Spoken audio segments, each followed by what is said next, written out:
एक दिन बंदर मामा गहरी नींद में सोया था जब एक मीठी सुगंध ने उसे जगाया।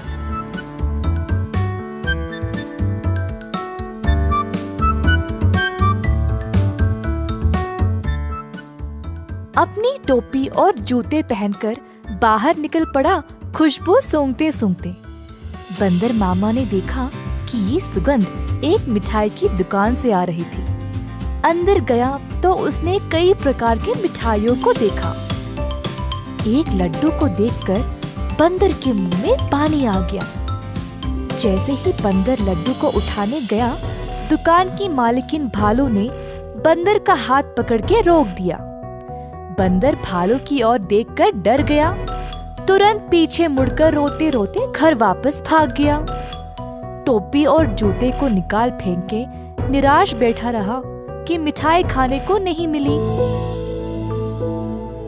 भालू काफी आलसी थी। जब उसने देखा कि बंदर उसकी मिठाइयों की सुगंध को सूंघ कर आया, उसके दिमाग में एक विचार आया। भालू अपने दुकान में मिठाई संवारने के लिए बहुत आलसी थी, तो उसने सोचा कि वह सारे जानवरों को मिठाई की सुगंध से आकर्षित करके उन सबसे सारा काम करवाएगी। अगले दिन भालू जानबूझ के मिठाई हाथ में लिए सड़क पर चलने लगी। मिठाइयों की सुगंध से सब जानवरों को आकर्षित करे, यही थी उसकी योजना।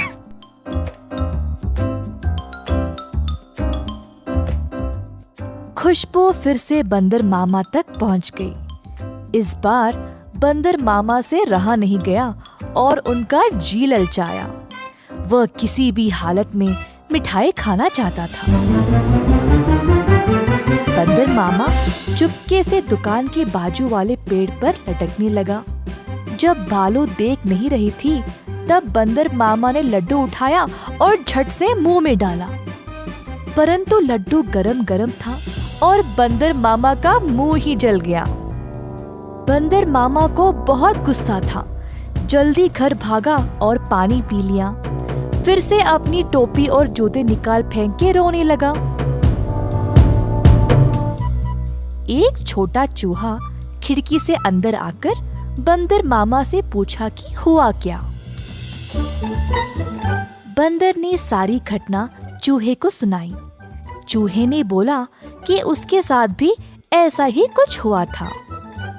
हमारे साथ भी कुछ ऐसा ही हुआ था।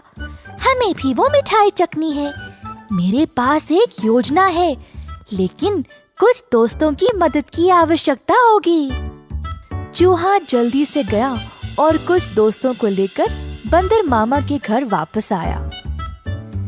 चूहे की योजना के अनुसार सारे जानवर दुकान के खुलने से पहले ही वहां पहुंच गए। दुकान के पीछे के रास्ते से एक सुराख बनाया और अंदर घुस गए। एक बंदर सारे मिठाइयों को देखकर ललचा गया।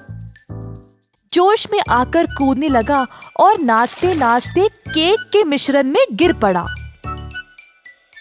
एक और बंदर एक बड़े से बाल्टी में झांका, ये सोचकर कि अंदर मिठाई होंगे, और फिसल के उसी के अंदर गिर गया। तीसरे बंदर ने एक बड़ी गोल सी थाली पर लड्डू देखा। थाली की ओर दौड़ा और लड्डू खाने की कोशिश की, परंतु थाली गोल गोल घूमने लगी। बंदर लड्डू के पीछे भागता रहा और थाली रुकने का नाम ही नहीं ले रही थी। इसी दौरान भालू दुकान पर आ पहुंची। एक बंदर केक के मिश्रण में फंसा था, दूसरा बड़े बाल्टी में और तीसरा बस लड्डू के पीछे गोल गोल घूम रहा था।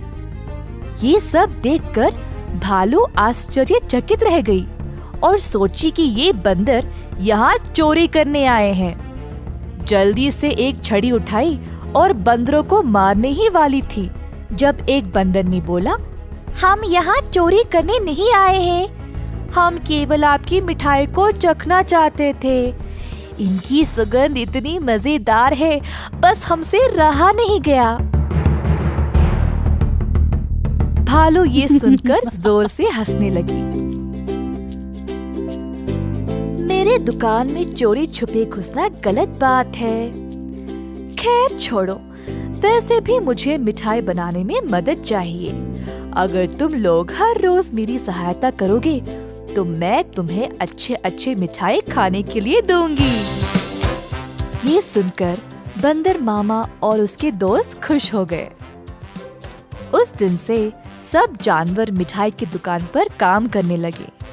भालू ने अच्छे से बंदरों का फायदा उठाया, बंदरों से मिठाई बनवाई और सजा सवार के रखवाया भी।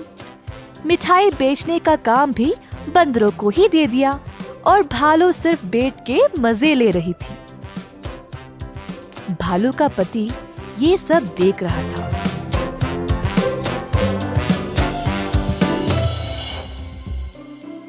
तुम तो रोज इतना काम करती हो, परंतु आज आराम से बैठकर मिठाई खा रही हो।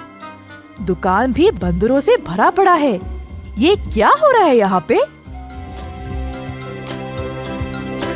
बंदरों ने मेरा काम आसान कर दिया है। वे खुशी खुशी सारा काम कर रहे हैं और बदले में मुझे ज्यादा कुछ देने की आवश्यकता भी नहीं। बस दिन में एक एक मिठाई देके काम चला रही हूँ। बंदर मामा कोने में इन दोनों की बातें सुन रहा था और ये सब जानकर उसे बुरा लगा। बंदर को एहसास हुआ कि भालू उसका और उसके दोस्तों का इस्तेमाल कर रही थी। बंदर मामा आगे आया और बोला, भालू जी, हमें आपकी मिठाई बहुत ही ज्यादा पसंद है, परंतु आप हमारी इस कमजोरी का फायदा नहीं उठा सकती। ऐसे स्वार्थी बनके किसी को इस्तेमाल करना गलत बात है। आपको दिखता नहीं हम सब यहाँ कितना मेहनत कर रहे हैं।